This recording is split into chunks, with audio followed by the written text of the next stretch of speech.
ഇന്നത്തെ വ്ളോഗ് എന്ന് പറഞ്ഞാൽ ഈപ്പി ഉണ്ടാക്കുമ്പോൾ എങ്ങനെയെന്നല്ല ജസ്റ്റ് ഒന്ന് ഉണ്ടാക്കി നമ്മളെങ്ങനെ ഉണ്ടാക്കി കാണിച്ചു തരാം. ഇതിന്റെ മസാല ഇപ്പം വേണ്ട, ലാസ്റ്റ് മതി.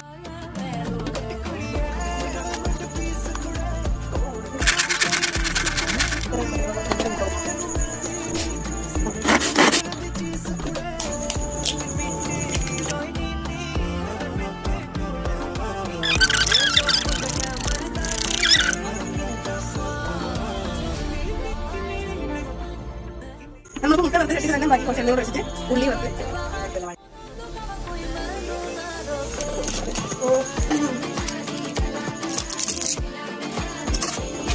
വെള്ളം ചൂടാക്കി കൂടുതൽ